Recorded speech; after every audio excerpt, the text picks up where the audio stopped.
Bienvenidos y bienvenidas al Spotlight de Mujeres en Tech, un espacio para la innovación, la inspiración y las historias de mujeres extraordinarias. En cada episodio conocemos la historia de una mujer increíble, tanto sus logros profesionales como la trayectoria personal que la trajo hasta donde está hoy. Y hoy tenemos el privilegio de hablar con Rosamari Rodríguez y voy a dejar que Michelle nos cuente un poco de su bio antes de empezar. Hola. Rosamari Rodríguez es psicóloga clínica con maestría en intervenciones en psicoterapia. Cuenta con entrenamientos especializados en Mindfulness-Based Stress Reduction, tratamiento de la ansiedad y la dinámica de grupos, que me encanta. Además de su práctica privada, realiza entrenamientos grupales, conferencias y es miembro del comité ejecutivo de la Fundación Quiéreme Como Soy. Hola. Gracias por venir. Gracias por la invitación.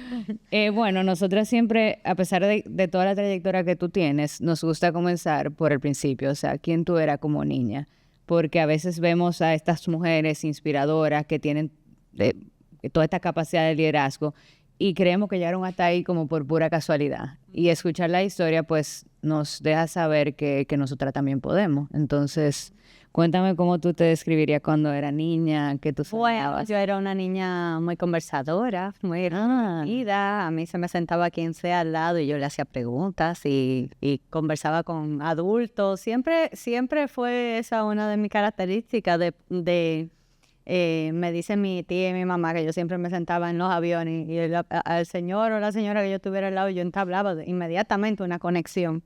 Y yo te diría que esa es una de mis fortalezas todavía, esa capacidad de crear vínculos que yo siempre tuve. Ajá. Fui una niña, yo pienso que a pesar de que vine como medio de sorpresa, fui la primera hija y mi madre tiene una historia de que mi mamá fue adoptada y obviamente cuando una persona tiene esa historia, anhela, yo pienso, tener algo suyo. Entonces yo fui ese primer algo de ella, que sale de ella, ¿verdad? Y yo lo sentí eso. Yo sentí ese amor y esa, no sé si una necesidad que ella tenía, ¿verdad? De tener algo de ella, de su sangre, y yo creo que eso me dio a mí mucha seguridad y también el sistema entero familiar, primera nieta, primera sobrina, primera todo. Y yo estuve rodeada de muchos adultos y de mucho amor. O sea que fui una niña muy querida, muy extrovertida, me encantaba cantar. Oh, wow. No me daba vergüenza, me ponía a cantar y dije, canta tal cosa, y yo me ponía a complacer a todo el mundo. Muy, tú sabes, en ese momento, en esa primera infancia, como que yo hablé muy temprano. Entonces era como más atrevida. Después, cuando vienen las voces de los demás y cuando vienen esos, cuidado que van a pensar, cuidado que van a decir, cuidado que esos miedos socializados de los adultos, cuando ya uno pasa de los 5 o 6 años en adelante, que empiezan esas vocecitas como a apagar un poquito ese lugar que sabe, que nosotras nacemos muy conectadas con ese lugar que sabe y después nos vamos desconectando y bueno, de eso hablaremos más adelante. Ahí yo creo que sí empecé a cuestionarme y a sentirme más insegura y más, pero en esa primera infancia yo sí te puedo decir que yo me sentí muy... ¿Qué tú crees que...? Yo también me identifico con el tema de querer conocer a otra persona y conectar con los adultos y hacerle preguntas. ¿Qué tú crees que era en ti que te daba curiosidad? A mí siempre me gustó escuchar la historia de todo el mundo. O sea, yo estaba clara de la mía, pero esa curiosidad innata de saber, de conocer cuál era tu vida y cuáles eran tus miedos y tus anhelos y desde siempre. Sí, y nunca fue siempre fue una conexión íntima, nunca fue una conexión de ¿y qué tú estudias? ¿Y qué tú dónde tú vives? No, yo siempre hacía preguntas y sigo siendo así. Me identifico. Que una persona, por ejemplo, que no me conoce, se lo puede encontrar un poco invasivo, puede ser, porque hay muchas personas que le cuesta mucho abrir tipo de preguntas, abrirse y ser auténtico. Entonces, yo hago preguntas que los demás no se están esperando y a veces yo veo como que, no, espérate, tengo como que pensarlo. porque no son las preguntas típicas. Sí, yo te entiendo. Y eso influyó en, o sea, eso siguió, por ejemplo, en el tema de adolescencia y luego ya escogiendo carrera.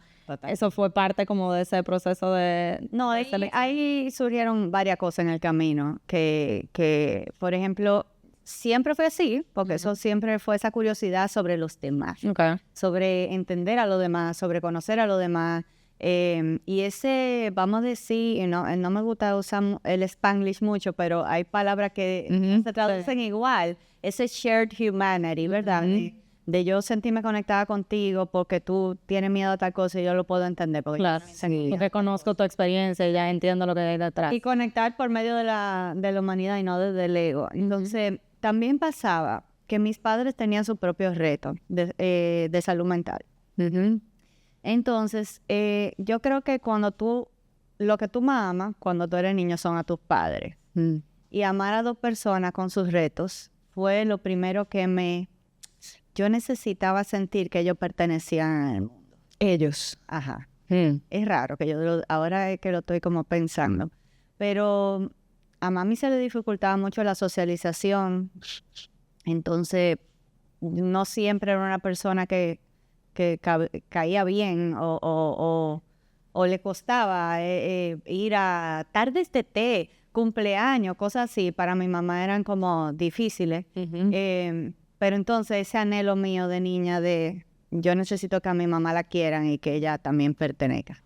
¿Tú crees que tú lo hacías por ella, quizás? Bueno, no sé, pero yo creo que comenzó con ellos y con mi papá, ¿verdad? Y también después empezaron a surgir cosas en mi familia. El matrimonio de mis padres termina, viene el divorcio de mi mamá y papá, que fue manejado de una manera terrible. Y yo era la hija mayor, entonces era como el correo, todos los errores que se pueden cometer en un divorcio, yo lo viví. Y no lo digo ni siquiera desde el punto de vista de victimizarme, porque yo pienso que a veces, tú sabes, la gente cuenta la historia y cómo cuenta esa historia es lo que más me llama la atención a mí.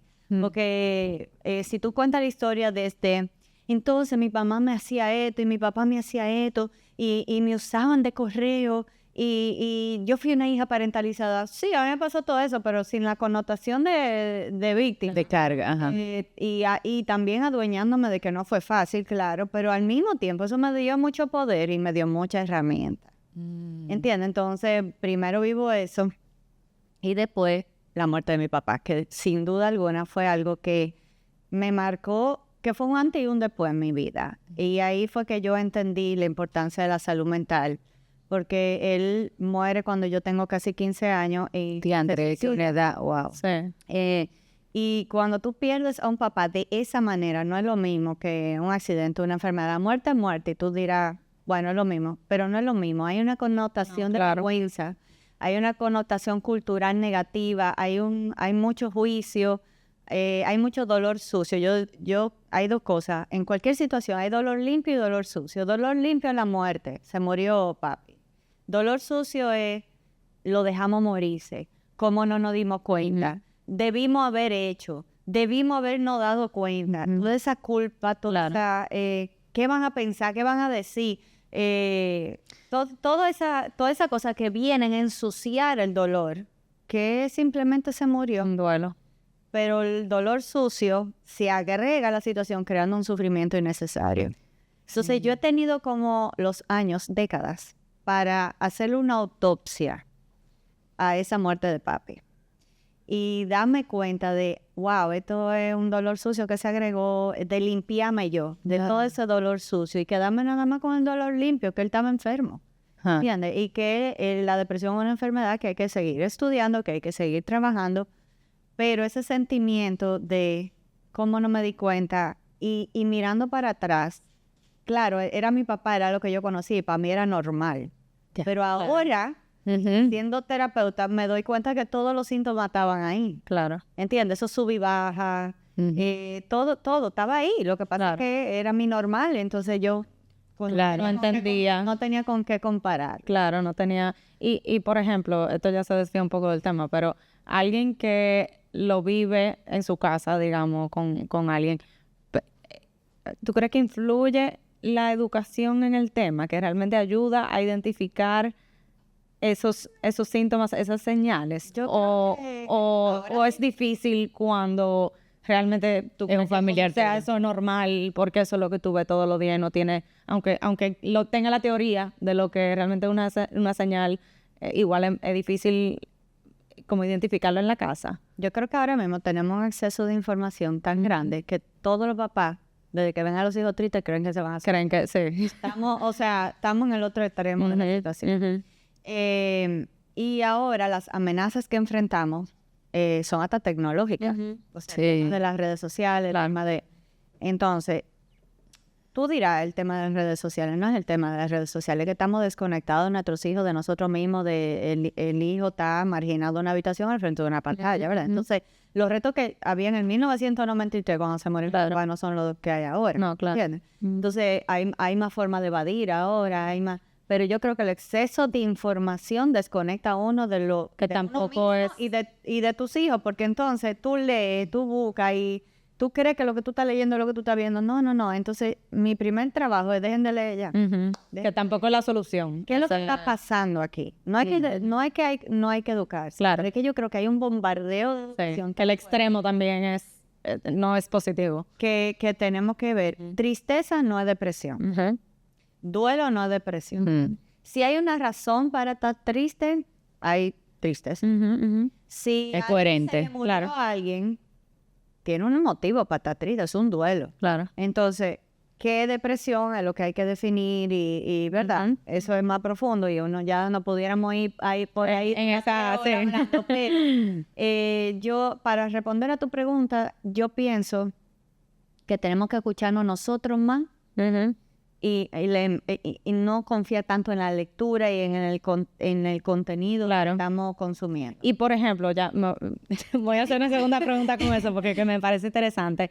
Ahora, no sé desde tu percepción, pero sí yo siento que hay más apertura a buscar ayuda, a ir a un terapeuta, a comentarle a alguien.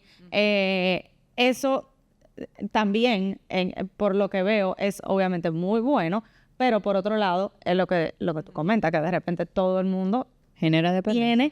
tiene, que todo el mundo cree que tiene una condición o van al psicólogo hasta porque lloró un día, o sea, como que cuando eso se vuelve ya un extremo que no aporta. Sí, he sido yo. Es una excelente pregunta y comentario lo que estás haciendo porque antes nadie quería... No, era un estilo. Nadie quería que se supiera que venían donde... Ajá, exacto, que era escondidas. Ahora me está pasando el problema contrario, que yo voy a decir, ay, fulanito me dijo que está contigo. Que está feliz. que es casi una, o sea, no quiero decir que una moda, porque obviamente es extremadamente positivo, pero casi que como... Sí, pero también es algo privado y yo, por ejemplo, no puedo hablar de nada. No, imposible. Es una posición como un poco... Claro.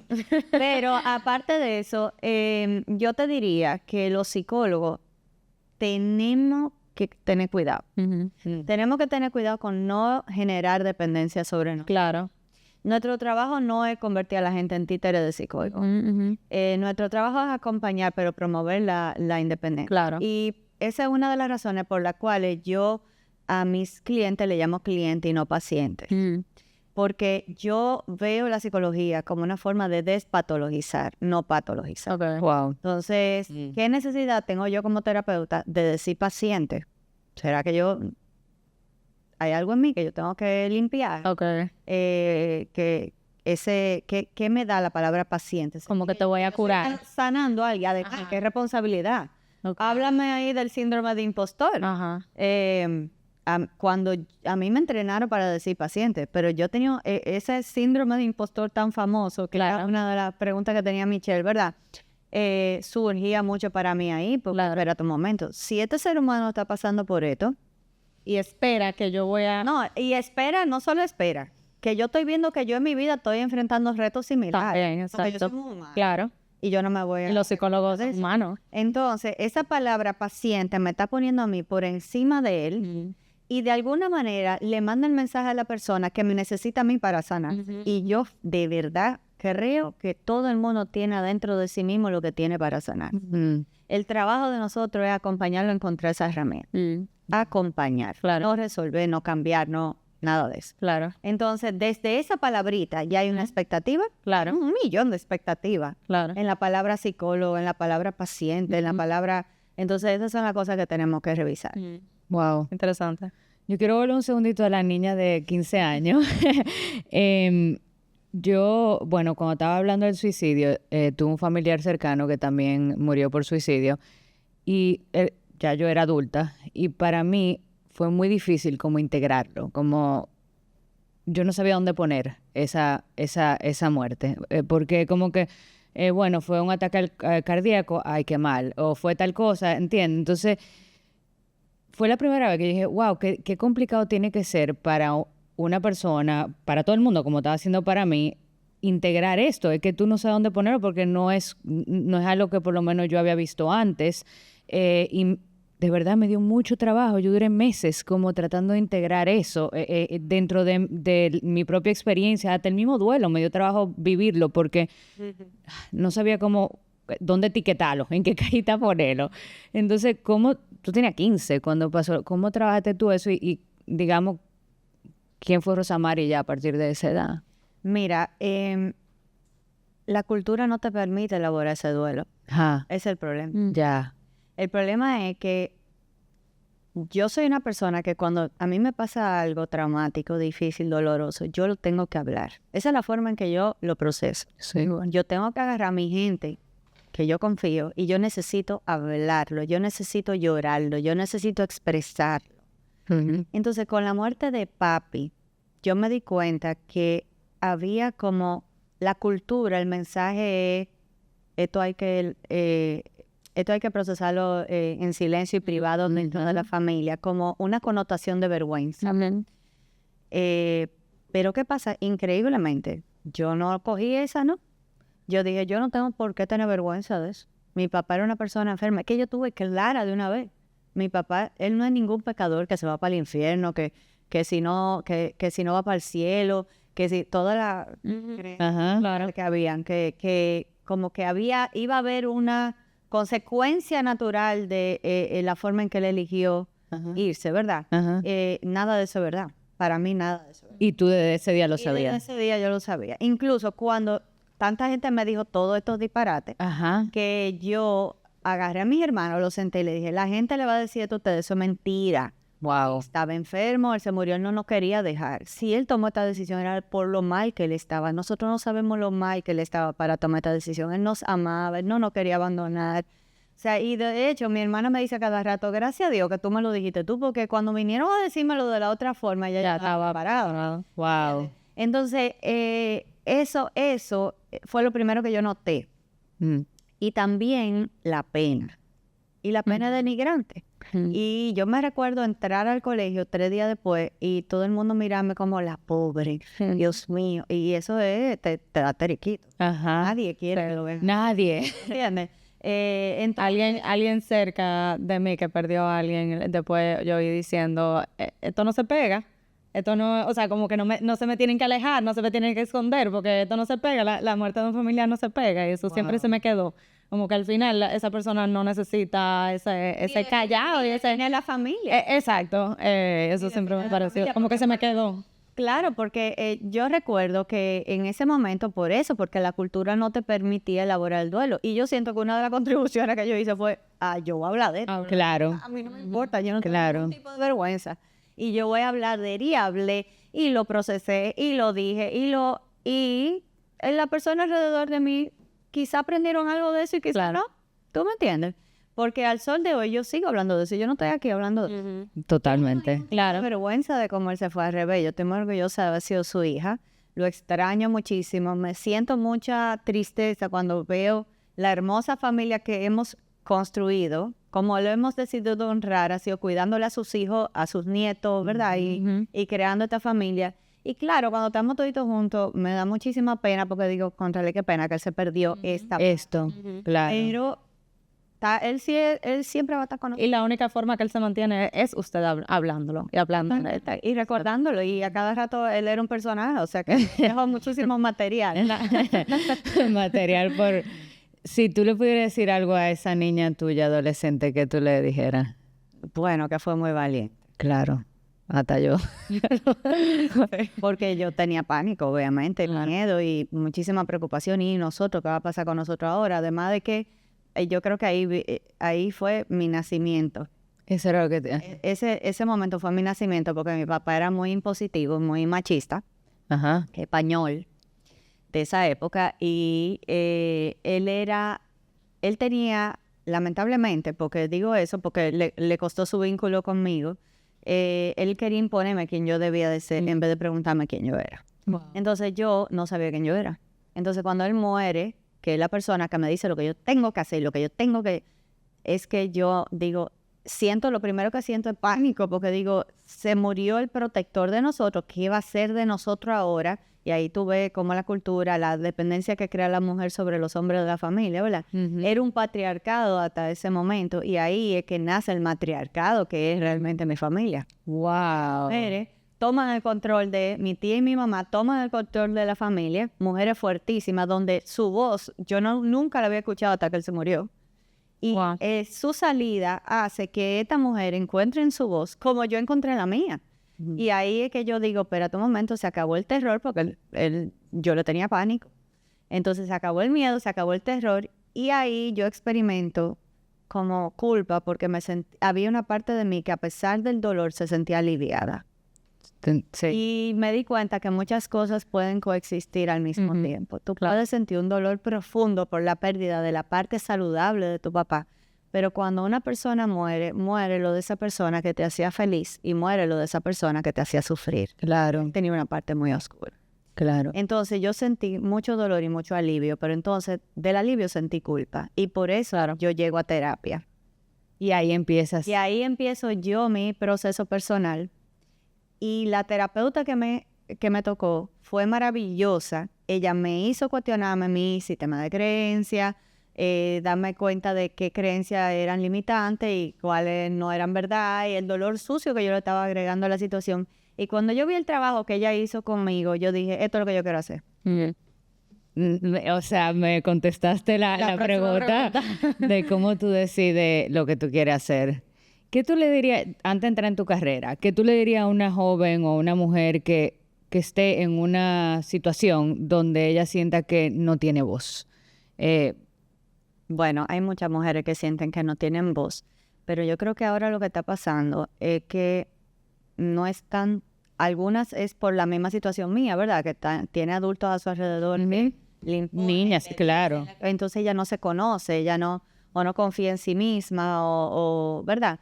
Pero ¿qué pasa? Que el autoestima es algo que tú te das a ti mismo. Cuando tú haces cosas difíciles, a pesar de que te dan miedo, y tú miras para atrás y tú dices, esto lo hice yo.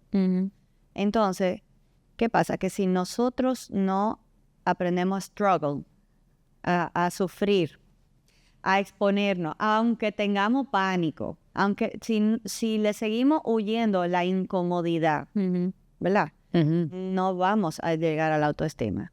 Porque la autoestima está del otro lado de esa cueva oscura que tú crees que tú no puedes cruzar. O sea, que tú le dirías que se expongan. Que tiene que exponerse, tiene que darle la mano a ese miedo, tiene que dar pasito de tortuga, porque a veces queremos hacer paso de gacela. Sí. Y de no hacer nada, hacer muchas cosas. Y después, cuando la meta que queremos hacer es muy grande, nos friqueamos, nos echamos para atrás y nos quedamos en nuestra cueva calientita. Pero entonces, si ese paso grande lo dividimos en pasitos, ¿verdad? Si yo, por ejemplo, digo, yo quiero poner un podcast. Entonces, paso 1, yo le pido el contacto al señor de Grabando RD. Shout out. Con el contacto y quizá hago una cita y después hago otra cita y hago cositas, ¿verdad? Pero si yo de repente quiero ya, estar lista, setear, entonces se vuelve muy grande y ahí es que vuelvo para atrás. Ya, entiendo perfecto. Ok, entonces estudias tecnología, ¿de qué tecnología? Psicología. Ya sabemos por qué decidiste estudiar psicología. Y te especializas en ansiedad y manejo de estrés. ¿Eso en ese momento? ¿Eso más adelante? Cuéntame un chin de yo tu realmente carrera. He hecho muchos entrenamientos. He hecho Eso me consta. en mindfulness, un millón de entrenamientos. He hecho entrenamiento en ansiedad, en treating anxiety. he hecho entrenamiento en Cognitive Behavioral Therapy, perdón por el Spanglish, pero a veces... término. Entonces, bueno, te puedo mandar 1,000,000 de cursos, porque uno en la psicología siempre tiene que seguir trabajándose, siempre tiene que seguir exponiéndose, pero es que mi profesor más grande, el mejor profesor que yo he tenido en la vida. Tus hijos. La vida. La vida. Y ahí volvemos a lo mismo, o sea, la historia de mi mamá es muy poderosa para mí y las heridas que eso le ha dejado a ella.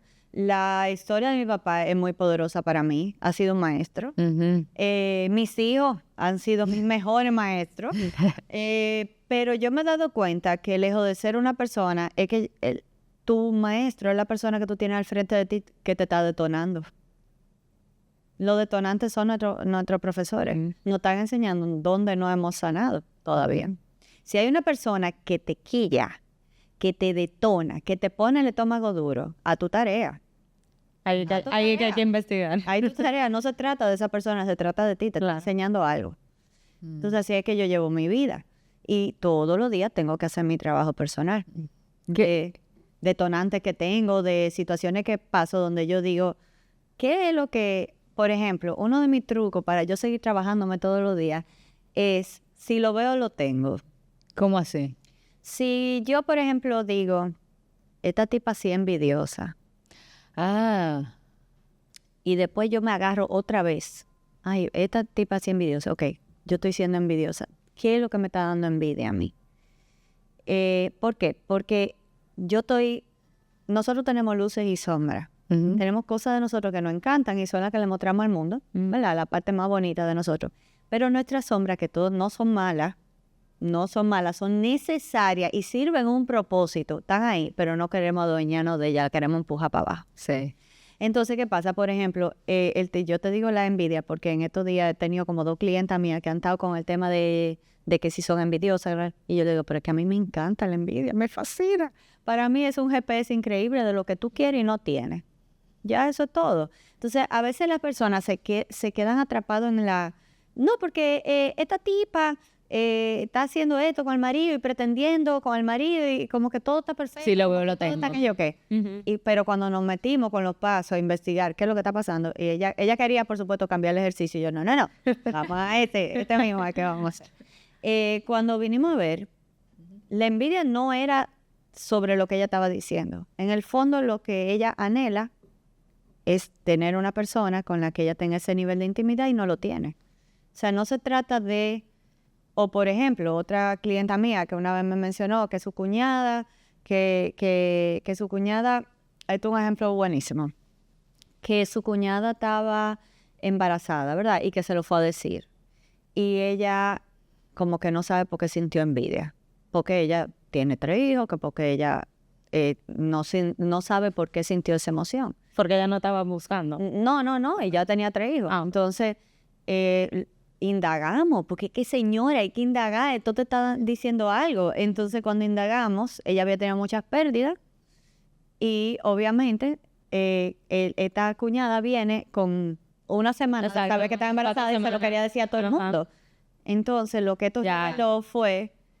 la envidia es... De no sentir ese miedo. De no sentir ese miedo, porque cuando ella salía embarazada, ella automáticamente se asustaba y duraba todo el tiempo que estaba embarazada pensando que lo iba a perder, probablemente, o lo que sea, ¿entiendes?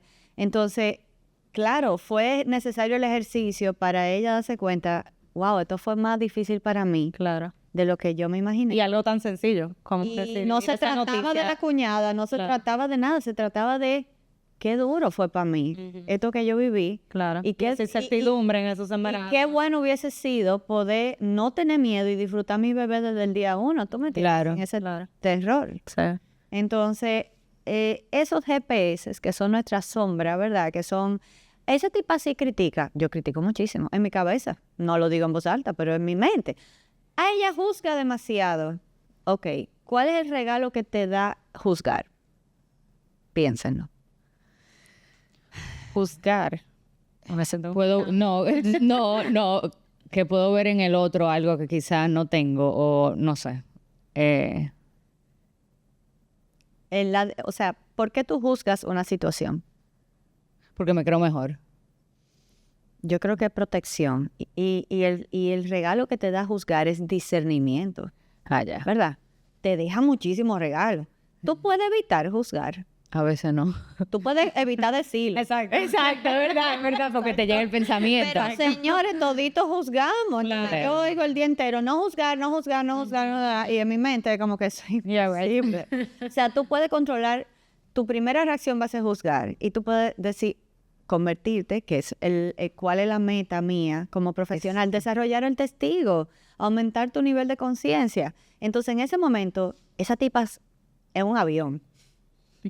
Ok, tú te estás convirtiendo, si tú te conviertes en el testigo, tú te conviertes en el testigo que te observa a ti teniendo ese juicio sobre otra persona. Claro. Entonces, tú puedes decir, wow, mira cómo mi mente de una vez me tiró la creencia de que esta persona es promiscua. ¿Y por qué yo pensé eso? Y mira mi mente como, entonces, espérate, con esta persona me quiero quedar con esa etiqueta tan limitante. ¿Es verdad que tú puedes definir una persona en términos tan reducidos? Yo sé que no. Entonces, es como you override esa primera reacción de juicio, donde tú dices, ok, de alguna manera mi cerebro no está percibiendo a esta persona safe. Todo se trata de seguridad para el cerebro. Entonces, la etiqueta que está usando mi cerebro para definir a esta persona es promiscua. Ya, wow. Entonces, vamos ahora a mirarla desde los ojos de compasión y curiosidad, con mente de principiante, sin juzgarla. Déjame escuchar su historia. ¿Entiendes? Y cuando tú escuchas la historia de cada persona, tú entiendes completamente por qué hace lo que hace o dice lo que dice. Sí. Entonces, es como, no es lo mismo decir, yo sí soy vaga, que identificarte inmediatamente con el pensamiento de que tú eres vaga, sino, wow, mira cómo mi mente me acaba de disparar el pensamiento de que yo soy vaga. No es lo mismo. No. Estoy identificando un pensamiento. Como algo... Pero los pensamientos no son verdad. No es lo mismo que tú decir, yo soy vaga. Claro, no. Bueno, y qué interesante cómo eso puede aplicar a algo que uno hace hacia otra persona, pero también hacia uno mismo. Se aplica en ambas maneras. Es que yo soy mi primera paciente. Que yo iba a hacer esa pregunta. Yo iba a hacer esa pregunta, ¿por qué es importante indagar? Porque es importante elevar el nivel de conciencia. Yo tengo mi respuesta, pero quiero que tú la... Es necesario en esta época para el que quizá no conocen esos términos, ¿qué tú quieres decir con ser testigo y elevar? Yo lo que quisiera, ¿verdad? Mi contribución, o por lo menos yo siento que esa es mi misión personal para mí misma y para todo el mundo, es cuando tú te visualizas como la víctima de tus circunstancias, el lugar de la víctima es el lugar del desempoderamiento. Te quita el poder. Te quita poder y tú lo que haces es culpar a los demás sobre cómo tú estás. Pero ¿qué pasa? Que las víctimas son violentas. Porque la víctima tiene una historia en su cabeza de por qué ella están agrediendo, pero hace rato que son la agresora. Piensen en las personas en su familia que se viven quejando. Piensen en un abuelito, en una mamá que te dice a ti, tú no me llamas, tú no me quieres, tú no me quieres, ¿qué?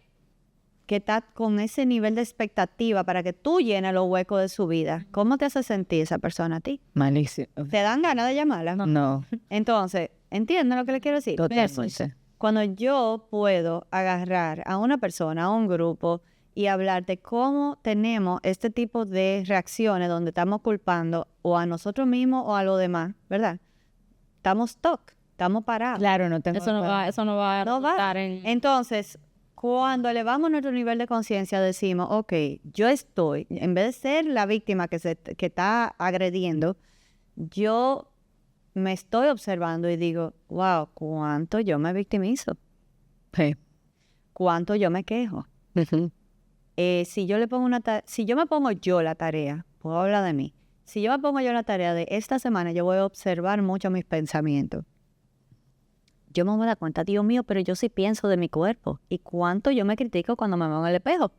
Cada vez que yo me veo en el espejo, mi cerebro me dispara unos comentarios que son todos negativos sobre cómo yo me estoy envejeciendo, que si yo cogí una libra, que ¿cuánto mi cerebro me dispara contenido de mi cuerpo? Entonces, ¿tú eres tu mente con las creencias que tiene o tú eres la conciencia que está arriba observando cómo tu cerebro dispara. Y tú lo pones, que cada vez que tú lo dices, tú apuntas arriba de la cabeza para el que lo está oyendo. Como que yo creo que ese ejercicio hasta de visualizarse como algo externo, creo que hasta eso como ayuda a... Por ejemplo, voy a casa de mi suegra, que no es mi caso, yo amo.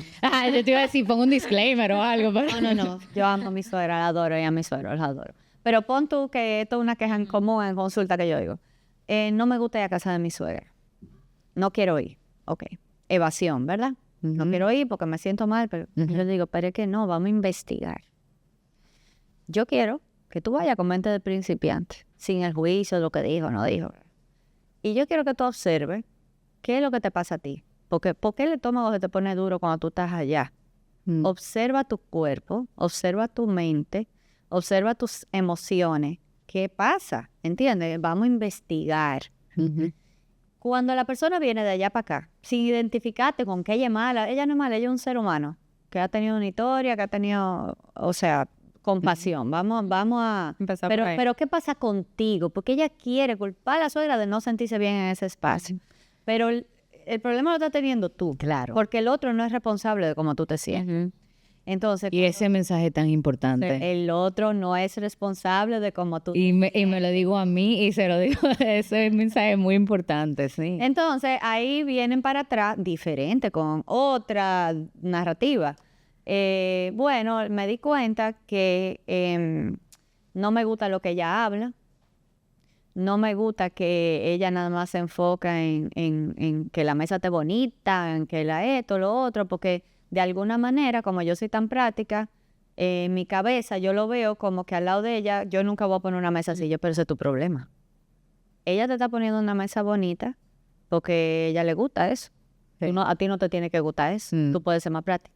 Ella te ha dicho a ti en tu cara que no le gusta cómo tú pones la mesa. No, pero trae cosas para adornar mi casa cuando va a mi casa. Pero eso es quizá en su cabeza, en su lenguaje del amor, ella cree que ella te está ayudando. Totalmente. O sea, hay que desmontarle a la gente a veces la historia que tienen atada a todo este tipo de cosas, porque eso se llama ficción.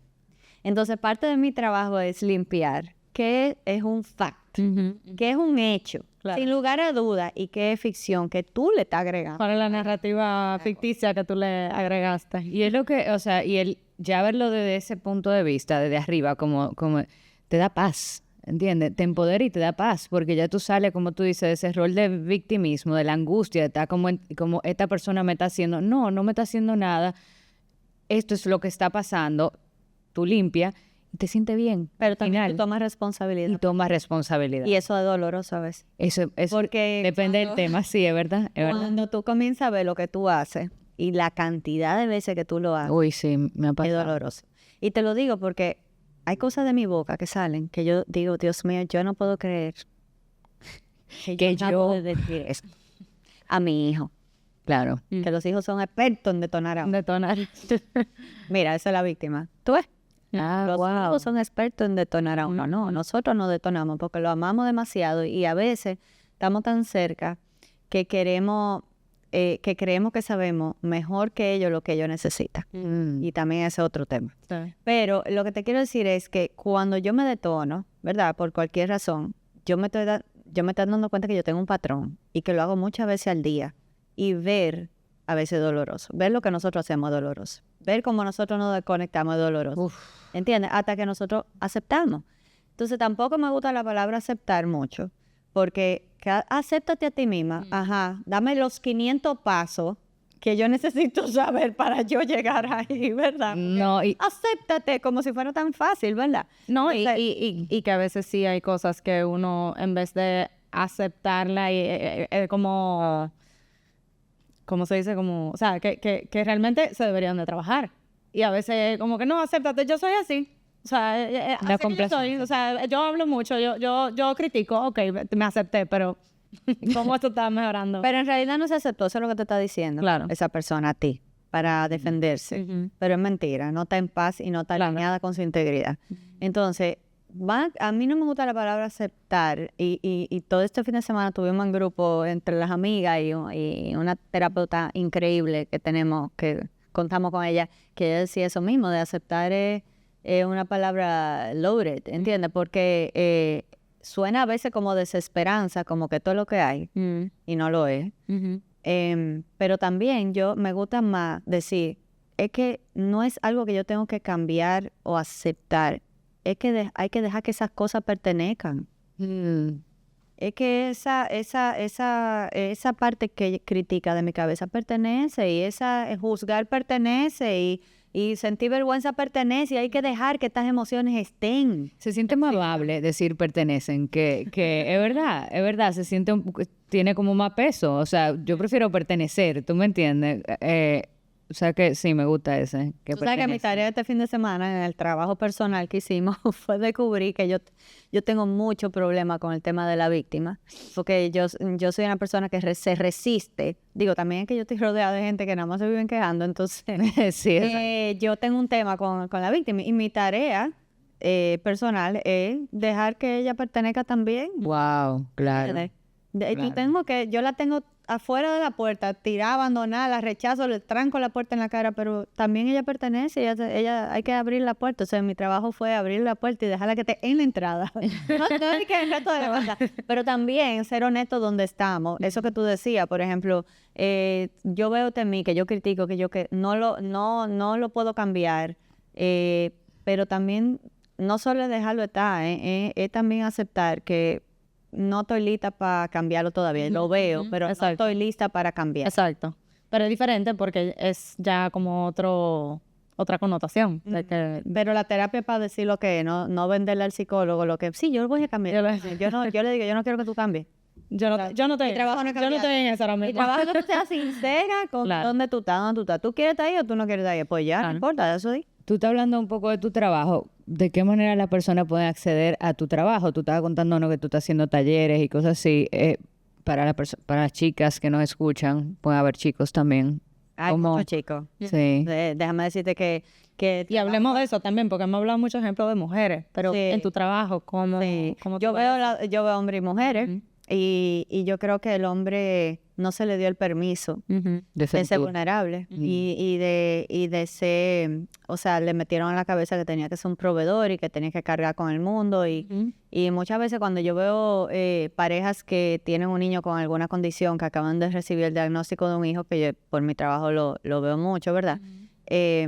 Veo cómo la mujer, no siempre, hay veces que el duelo lo hace el hombre, y me alegro porque tiene derecho, es necesario, pero sí veo que la mayoría de las veces el duelo lo hace la mujer y el hombre se traga el de él, porque entiende que el trabajo es estar ahí para... Tiene que ser fuerte.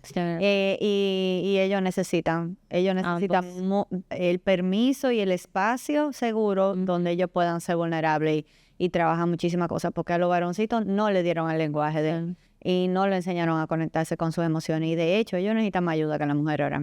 Y las mujeres, ¿te acuerdas que hablábamos de que las víctimas son violentas? Hemos pasado a ser muy las agresoras de los hombres ahora, porque las víctimas son violentas. De nuevo, cuando nosotros tenemos una cabeza que los hombres no han hecho y esto, nos convertimos en la agresora de los hombres ahora. Entonces, no digo que todo el mundo, pero creo que hay que tener mucho cuidado con eso. Wow. Interesante. Sí. Bueno, y pensando también en nuestras, las que nos siguen mayormente son mujeres en tech, algo que me pasó en mi vida y que también vemos en otras chicas es ciertos obstáculos o impedimentos que nos ponemos a nosotras mismas, desde no sentirnos capaces, y pasa en la mujer y pasa en los hombres, o sea, no es solamente las mujeres. Pero como mujer en un área de tecnología, fui minoría, a mí sí me daba timidez incluso hablar. Entonces, qué herramientas, cómo pudieran ella trabajar eso para como que esos self-imposed, perdón por el inglés, obstacles, eso, cómo lo pudieran trabajar, o qué otra mirada le puedan dar a, ay, es que yo soy tímida, ¿entiendes? Como un ejemplo. Mira, sabemos que hay personas extrovertidas e introvertidas. Y aunque yo aparento una persona muy extrovertida, mi batería social se gasta muy rápido.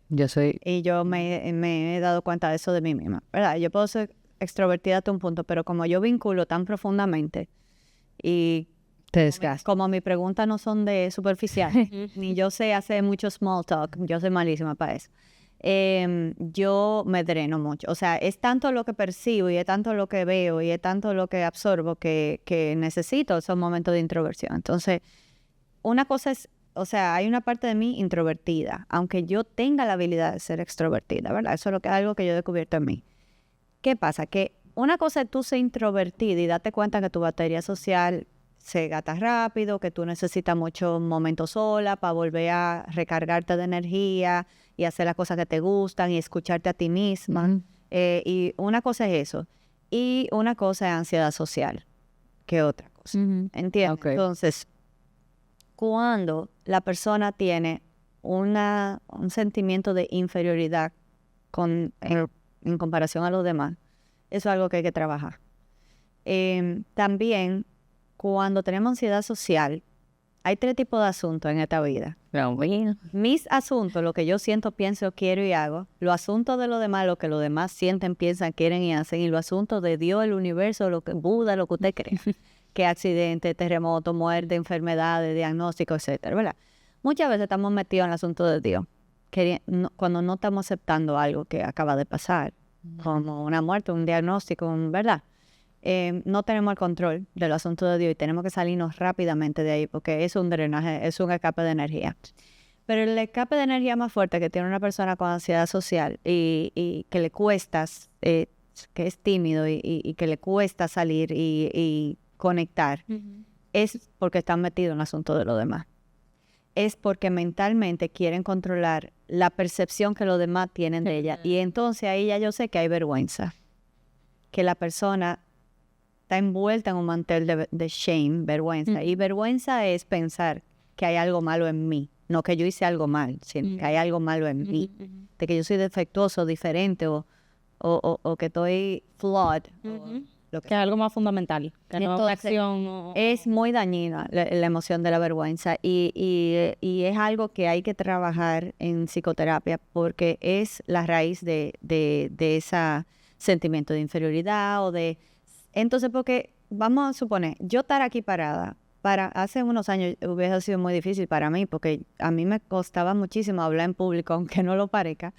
Y para mí mostrarme había de toda la historia que te contaba, había vergüenza, había muchas cosas, o sea, y había una parte de mí que tenía pánico de lo que los demás fueran a decir, pensar, creer, ¿verdad? Entonces yo estaba metida en el asunto de los demás y por estar metida en el asunto de los demás y no tengo control ahí, me estaba drenando. Era un escape de energía terrible y cada momento como este donde se sintiera expuesto, yo me detonaba.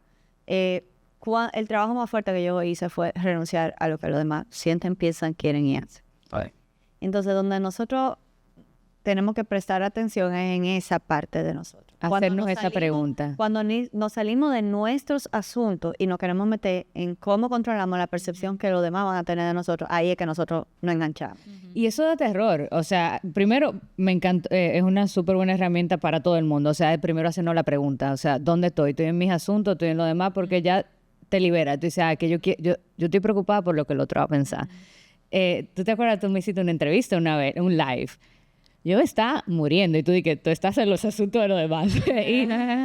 y es un trabajo que yo hago cada vez. O sea, cada vez que me toca hacer algo súper difícil, que para mí es difícil, sigue siendo difícil hablar en público porque me expongo y eso da un poco de miedo porque tú te expones al juicio, también tú estás diciendo cosas que son muy íntimas y la gente puede hacer lo que quiera con eso. Y es vivir con esa realidad, ¿entiendes? Pero saber que yo puedo darme cuenta de que, no es que yo tengo un defecto, no, es que estoy metida en el asunto de los demás. Es y que quizás estoy tú estás esperando ver, quizás tú crees que el progreso deja de sentir el miedo. No. Y tú estás equivocada. No, totalmente. Fíjate cómo, aunque te da trabajo, Michelle, tú sigues siendo vulnerable. ¿Y qué es ser vulnerable? Riesgo, exposición emocional. Totalmente. O sea, eso es ser vulnerable. Y tú, a pesar de que te da de todo, yo sé que te da de todo, sí, no me muero. Exponiéndote. Y entonces eso es ser valiente. Claro. Piensa, ¿la valentía existe sin la vulnerabilidad? No. No. ¿Entiendes? No. Entonces tú estás eligiendo ser valiente. Lo que pasa es que no esperes que se te quite el miedo. El miedo hay que darle la mano. Eso es algo que yo siempre digo, el miedo no se va. El miedo no se va. Pero el hacernos esa pregunta, de cierta manera, como nos posiciona en un lugar diferente. Cuando vamos a hablar en público, porque me acuerdo de lo que yo quiero decir, no tanto de lo que el otro va a pensar. Y me lo tengo que acordar consistentemente. Bueno, cuando Adrián y yo nos toca dar charla, a veces digo, Adrián, mira, habla tú. porque a ti como te da menos trabajo, ¿no? A mí me da trabajo, pero depende del contexto, depende de qué estoy hablando y hacia quién. Pero y creo que también como mi línea de trabajo me lo exigió. Educación, claro. Bueno, educación y luego emprender, que yo me tuve que exponer, yo era la cara de mi negocio desde el día 1. Y si yo no hablaba, no entraba el negocio. Entonces eso como que al principio daba mucho más miedo y lo que tú dices, cada vez con el tiempo, aunque el miedo está, ya es como que, ok, ven miedo, vamos arriba. Sí. Con ciertas cosas. Ahora, si tú me pones a hablar delante de algo que yo no conozco, pues ya es diferente, tú sabes. Claro. Siempre va a ser diferente con el contexto. Claro. Y con eso que tú mencionas, porque creo que la herramienta que dice Michelle de simplemente hacerte la pregunta de ¿estoy en el asunto de otros o estoy en mi ¿En qué asunto? Ajá, ¿en cuál asunto estoy? Creo que ya solamente identificar creo que es un gran paso.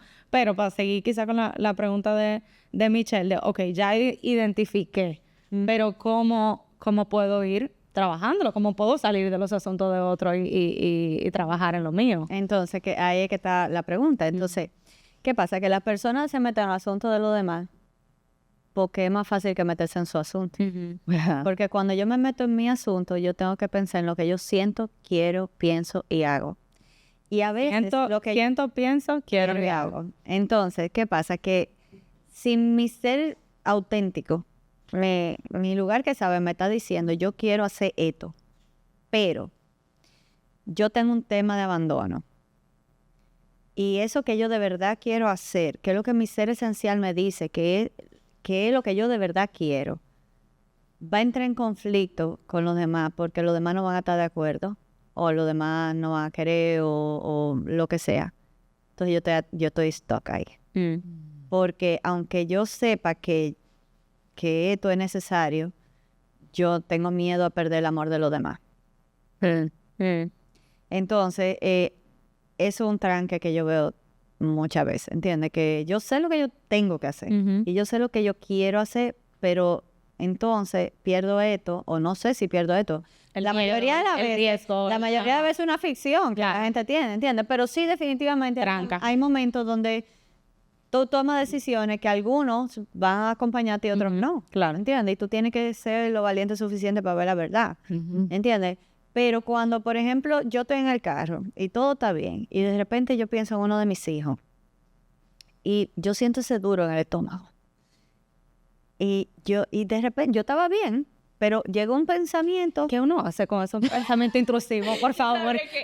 ¿Qué te iba a decir algo? ¿Qué uno hace? Porque, Dios mío, wow, eso afecta. Totalmente, claro que sí. Fíjate. Y yo no sabía que eso era un thing. Tú estás bien, tú estabas súper bien, tranquila, nítida, y de repente tú pensaste la niña, la niñera. No. La cosa, o un miedo. Cualquiera, un pensamiento, que en la mayoría el carro, el balcón, mil escenarios que uno se imagina. No te preocupes, que después se ponen peor. Ok. Qué belleza. Los de niños chiquitos tienen lo suyo, pero después, hay que confiar en lo que tú criaste y soltar. Ay, no. Y allí me falta un poco, pero por ejemplo, cuando me pasa este ejemplo, mi hijo mayor, que tiene 23 años, me dice, me voy de fin de semana y va manejando.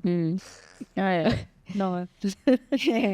E inmediatamente, ¿qué asunto? ya yo me siento, mi cuerpo tenso, lo trapecios aquí arriba, sí. Me siento, tengo miedo, la emoción es el miedo, y no quiero que él tenga un accidente, ¿entiendes? De una vez ya me fui a un escenario en el futuro que es negativo. ¿Qué pasa? Que eso es lo que es ansiedad. Pensamiento que da miedo del futuro es ansiedad. Entonces, ¿qué pasa? Que ya yo sé que estoy en ficción, automático, ¿verdad? Ya yo estoy en una ficción de que no va a pasar, que sé yo, ok. Pero entonces, yo vuelvo a los hechos. Los hechos es que él está aquí todavía, no se ha ido. ¿Qué está pasando ahora? Eso es lo que hace. Eso es lo que ¿Verdad? hace. Yo tengo que volver a esto. Ahora. Y solamente es cuando yo me quedo en el presente. Mira lo que pasa. El cuerpo físico de nosotros no puede habitar el futuro. Cuando nuestra mente se va a un futuro que da miedo, nuestro cuerpo físico no nos puede acompañar y por eso la tensión, la ansiedad y todos los síntomas que nosotros experimentamos. Y el estómago duro y todo lo demás. Pero cuando yo me vuelvo al presente, él no se ha ido todavía. Él está aquí. Lo que yo tengo es miedo de soltarlo y miedo a que la vida lo toque. Pero ahí yo vuelvo a mi trabajo y digo, es que la vida nos va a tocar a todos. Claro. No necesariamente le va a pasar nada en este paseo, y espero que no, ¿verdad? Pero la realidad es que yo no puedo. No hay control. Yo tengo que aprender a vivir con uncertainty. Eso te iba a decir, ese es nuevo para mí. O sea, de la intolerancia a la incertidumbre tan grave que yo tengo. Esa es la raíz de tu ansiedad. Esa es la raíz de mi ansiedad, totalmente. Porque la incertidumbre, o sea, por ejemplo, esto que pasó del jet set. Eso mismo yo iba a decir. Eso marcó tan masivamente porque, o sea, fue muy Entonces, grande. ¿qué pasa? Que a mí me tocó de manera personal fuertemente porque una de mis mejores amigas murió con su esposo en ese accidente, ¿verdad? Lo siento. Entonces, Siento mucho. inmediatamente, pero yo siento que como país, y yo creo que el mundo, porque todo el mundo siguió esta noticia, ¿verdad? Inmediatamente se da cuenta de, yo entro y salgo de edificio, de casa, todo el tiempo, sin pensar absolutamente en nada. Pero de repente, estas son cosas que pueden pasar. Entonces, me abre la posibilidad de esta incertidumbre de nada está garantizado. Nunca nada lo ha estado. Claro. Nosotros pensábamos que estábamos seguros, pero la realidad es que tampoco estamos inseguros, estamos. Y no sabemos Estamos, exacto. cuándo nos va a tocar lo que sea. Sí. Eso es incómodo. Entonces, yo no tengo el control de esto. Yo puedo vivir mi vida esperando una catástrofe todo el tiempo y desbaratando mi sistema nervioso y creando problemas de salud. Claro. O yo acepto, ¿verdad? Que de nuevo, la palabra aceptación, que no es tan fácil, ¿verdad? Pero, o yo acepto que la vida no va a tocar a todos. Y que qué daño más grande yo le haría. ¿Qué sería más dañino para mi hijo? Que yo no lo deje salir, ni ser, ni independizarse, ni crecer, ni nada por mis miedos, o yo aprender a estar con mis miedos y darle un chance a él a desarrollarse. Claro. Claro, igual hay una falsa idea de control, porque igual ahí tú no necesariamente lo estás protegiendo ni evitando que le pase algo. Pero además, yo estoy dispuesta a vivir con el miedo. El tema es que la gente cree que el alivio va a venir cuando deje de sentir las emociones. Y han catalogado las emociones de buenas y malas y todas son buenas. Claro. O sea, el miedo es evolutivo, nos está protegiendo para que nuestros genes lleguen a la próxima generación. Claro. Entonces, tenemos que hacer espacio a la incomodidad. Esa es la respuesta. Tenemos que dejar que esté. Tú sabes que yo, con ese tema de la incertidumbre, el trabajo que estoy haciendo de cómo aceptar la incertidumbre es súper incómodo y es incomodísimo, honestamente, pero también siento más paz. O sea, siento... porque realmente no tengo el control de absolutamente nada y en esa persecución de control pierdo mi presente, mi vida, ¿entiendes? Entonces, como que, iba a decir una mala palabra, es incomodísimo, es inconveniente tener que como que give up. Pero ¿quién no dijo que la vida era placer y felicidad? Hay que ser problema. Tal cual, tal cual. Es que las redes nos están vendiendo que la vida es estar feliz todo el tiempo, tener tu necesidad de cubierta todo el tiempo, sentirte satisfecho con la vida todo el tiempo. Y eso es mentira. Y desde el punto de vista de padres y madres, eso también creo que es algo que uno también le quiere vender a sus hijos, de que va a ser placer y resolverle los Por eso los estamos viendo struggles y tanto tema de quitarle... salud mental. Exacto. Sí. Vamos, tenemos que avanzar un poco, porque yo sé que aquí como pudiéramos... soy. No respondimos la parte de los talleres, de lo que yo... claro. No, me di cuenta que no respondí esa pregunta. Mira, yo tuve consulta privada y la mantengo, ¿verdad? De one-on-one de hace muchísimo tiempo, 20 y pico de años en esto. Pero yo he decidido dedicarle más tiempo a la Fundación Queremos Como Soy, ¿verdad? Que, como ustedes saben, Ahora aumenta full. Ahora vamos para mí de eso. Pero además de eso, yo me estoy enfocando ahora mismo en grupos y en charlas, a empresas sobre todo. Eso que hablábamos de elevar el nivel de conciencia del dominicano. O sea, de ayudarlo, de darle herramientas. O sea, yo trato de en cada charla, en cada conferencia, tratar de darle primero ayudarlos a ver lo que está pasando, identificar lo que está pasando, que a veces es difícil una persona que no maneja este lenguaje. Y lo otro es darle pasos de qué puedo hacer para ayudarme con esto. O por lo menos dejar a una persona que esté más clara de para qué tiene que ir a terapia. Si esa es la respuesta, ¿entiendes? Claro. Entonces, ahora mismo yo me estoy enfocando en preparar un portafolio para estas empresas, para esta Organizaciones. lo que sea, para estas charlas que me gustan dar, me gustan mucho los grupos, me energizan, siento que la diversidad es importante, las personas contribuyen, hacen muchísimas preguntas buenas, y me gustan más los grupos que estar uno a la vez, elevando ese nivel de conciencia. Claro. ¿Entiendes? Que en vez de yo poder ver 6 a 7 personas en un día, yo pueda ver más personas, Claro. tener un Maximizar el Masivo. impacto. Claro. Claro. y simplemente, ¿no? ¿Qué impacto? Simplemente compartir lo que yo creo y Claro. siento, pienso, quiero y hago y me funciona y, Claro. y sea auténtica y real. Y lo otro es la fundación, no sé qué quieren. Sí, no, eso te iba a preguntar. Bueno, ¿cómo llegaste a Bueno, formar parte? sabes que yo tengo a Nando, mi hijo con síndrome de Down, que tiene 20 años. Cuando él nace, imagínate, aquí no había de nada. O sea, había muy poco. Y yo lo primero que hice fue entrenarme fuera para ser su terapeuta. Yo fui su terapeuta por 4 años. Lo puse a gatear, a arrastrarse, a caminar, a leer, todo. Y ya cuando él tenía 4 años lo puse en un colegio, pero me daba cuenta de que mientras ellos son niños chiquitos, están protegidos, si encontraste un colegio que te lo acepte, que ese es uno de los retos y razones por lo cual yo estoy en Quiéreme Como Soy.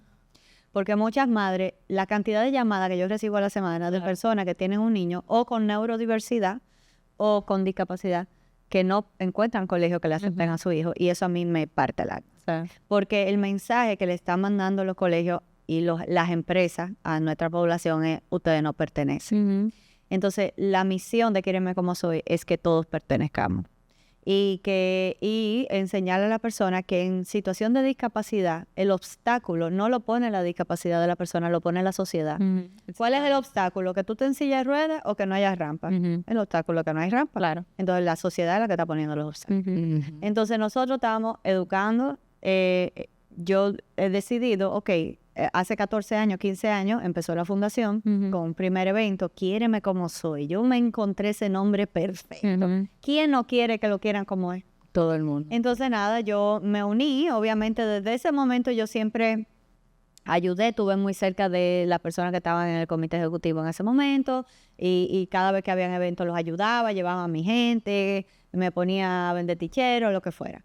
Pero ya hace 3 años, creo, 3 o 2, ya el tiempo vuela, ¿no? Yo ahorita son 4 y no me recuerdo. Pero ya sí formalicé. Mi esposo tuvo primero que yo en el comité ejecutivo, y cuando ya mis hijos me necesitaban menos y yo tuve más tiempo, entonces yo dije, ya es mi momento. Entonces entré a la fundación y por lo menos en la parte que más me gusta, porque hay mucha parte de Quiéreme Como Soy, pero la parte de el Coletour, que son las charlas, y el Empretour, las charlas que le impartimos a las empresas y a los colegios Importantísimo. del país, para Importantísimo. educarlos en torno a la neurodiversidad y la discapacidad cognitiva, que no es lo mismo. La gente cree que es lo mismo. Una persona con neurodiversidad no tiene discapacidad cognitiva, pero tiene un problema, tiene la mayoría de las veces un desorden de procesamiento, y esos son los diagnósticos que vemos como déficit de atención, algunas personas dentro del espectro del autismo, dislexia, dispraxia, discalculia, etc. Entonces empezamos a ir a los colegios, y yo cuando modifiqué ese guión para incluir la neurodiversidad, me tocó ir al colegio de mis hijos a explicarle a los niños lo que era discapacidad cognitiva y lo que era neurodiversidad. Y una de las formas que yo hago para eso es que pongo una foto de Nando, que es evidente su condición, porque la discapacidad es evidente. Físicamente. La neurodiversidad no es evidente. Entonces, cuando esta persona, su rendimiento es faulty, como hablamos, como cuando esa persona no saca la nota que tú piensas que debe de sacar, o no se desenvuelve, o no habla como debería de hablar, o lo que sea, algo pasa, que su rendimiento no es el esperado. Entonces, como no es evidente lo que esa persona tiene, es juzgado por la sociedad como vago, como irresponsable, como esto, y cuando en realidad lo que tiene es esto. Entonces, yo vi una población que estaba siendo súper castigada. O sea, estos niños nacen con el cerebro que les fue dado, Y encima, los papás estamos reaccionando a ello y el colegio está reaccionando a ello. Wow, Nos qué estamos presión. agregando a un problema. O sea, imagínate lo que es ser ellos. Claro. Entonces yo ahí dije, no, imposible. Aquí hay que educar en lo que no es evidente, en lo que es invisible, en lo que la persona no quiere ver. Es más fácil para un papá en esta sociedad pensar, es lo que es un vago y un irresponsable, que darse cuenta, no, él tiene un reto. Claro. Es un Hay una forma de pensar diferente. y que tú pienses y lo juzgues así, se está agregando un problema que antes, y entonces crecen con un problema de autoestima. Cuando son niños muy inteligentes, simplemente tenemos un sistema educativo que quiere educar a todo el mundo de la misma manera. forma, sí. Y ellos procesan la información de una manera diferente. Una persona con dislexia, tú le pasas un examen. Y si tú le pasas el examen de manera verbal, no va a haber reto. Pero si tú le pasas el examen de manera escrita, pusiste un obstáculo. Entonces no le va a ir bien. Sí. Entonces, esas son las Es cosas. adaptar para que abrace a toda la diversidad, o sea, todo Para puede que esa ser inteligencia que él tiene allá adentro salga, tú tienes que... o sea, que los colegios primero tienen que educarse en el tema Totalmente. y después adaptar la manera en que enseñan, la manera en que- Saber cuáles son las adaptaciones para cada tipo de universidad, tener las herramientas para hacerlo. Es un proceso. Y te digo una cosa, la mayoría de las personas tenemos una neurona. Sí, claro que sí.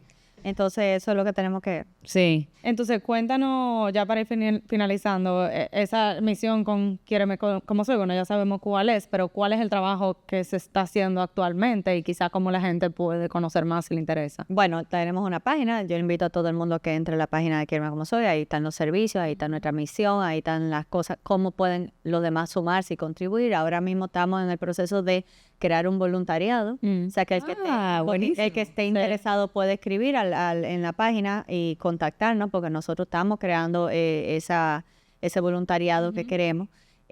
Nosotros hacemos el evento de todos los años. Estamos ahora mismo en el proceso, tuvimos varias reuniones esta semana de definir cuál va a ser más adelante se lo vamos a explicar y contar a todos ustedes. Todavía no hay primicia. Pero todos los años hacemos un evento masivo donde es bellísimo. La persona trae ese día a su miembro con alguna neurodiversidad o en situación de discapacidad. Este es el mío, por él es que yo estoy aquí, es bellísimo.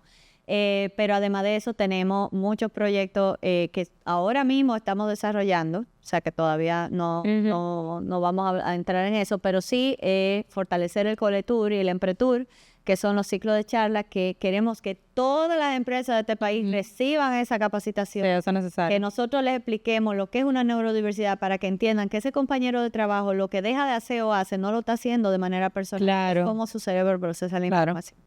Y que las empresas y los colegios sigan abriendo su puerta a nuestra población, porque yo pienso que es más lo que mi hijo Nando le dio a sus amigos del colegio que lo que sus amigos del colegio le dieron a él. Wow. Yo pienso que el solo hecho de él haber estado en un curso donde él era la única persona con síndrome de Down le enseñó a los demás muchas Muchas cosas, muchísimo.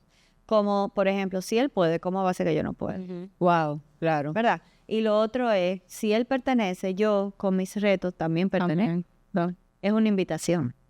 ¿Cuál es tu sueño con Quiéreme como soy? O sea, sí, de que tú dices, o sea, si tú dijeras uno, como que esto fuera mi ideal.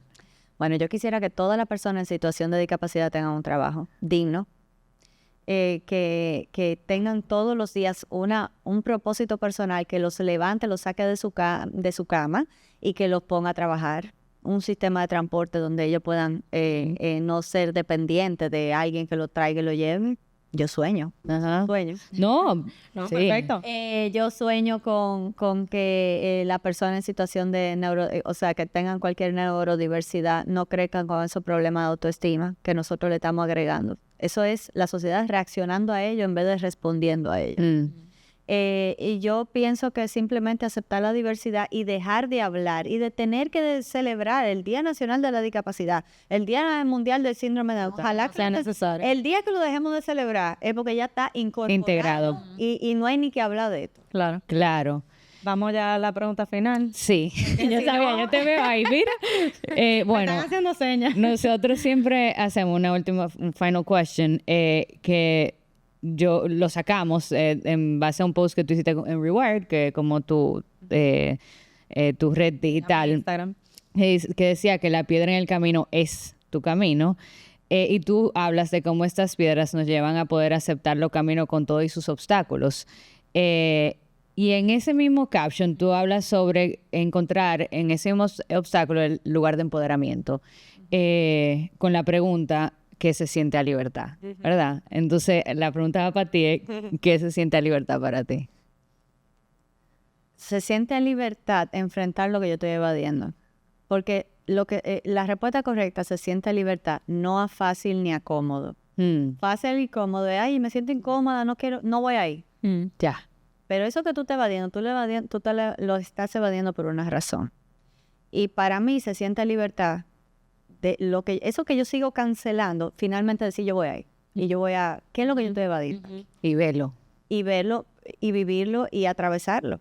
Y darme cuenta con todo lo mío. Porque fíjense, ustedes no han tenido una diligencia. Te voy a poner un ejemplo fácil. Sí, hay cosas que uno evita. Cosa que uno evita, ese mensaje que uno no abre. Vamos a pensar en la cosa incómoda y aburrida, ¿verdad? Tú estás evadiendo. Y no te pasa que cuando tú finalmente vas y mira, ya, voy a hacer esto, tengo que hacerlo. Se siente, Siente que tú te quitaste 500 libras de arriba. Eso se siente a libertad, pero no fue fácil ni cómodo. Claro. Tuviste que ir a la oficina donde tú no querías ir. Entonces, lo que se siente a libertad es enfrentar aquello que yo estoy evadiendo. Me gusta. Gracias. Bueno, yo creo que no hay ni que decir más nada después de eso. Cerramos. Nada, así llegamos al final de este episodio de Spotlight de Mujeres en Tech. Recuerda que todas las mujeres que conocemos en este podcast nos demuestran que no hay límites para lo que podemos lograr cuando nos apoyamos, compartimos conocimiento, como hacemos aquí, y creemos en nosotras mismas. Este podcast es solamente el comienzo de una conversación más grande, una que busca abrir puertas, romper estereotipos y construir un futuro más inclusivo en el mundo y en el mundo tech. Si te gustó este episodio, no te olvides de compartirlo con alguien que le pueda inspirar con estas historias. Y si todavía no lo has hecho, suscríbete al podcast Spotlight by Mujeres en Tech, disponible en Spotify, YouTube y Apple Podcasts. Y nos puedes seguir en nuestras redes, Mujeres en Tech RD, para enterarte de todos nuestros programas, eventos y todo lo que hacemos.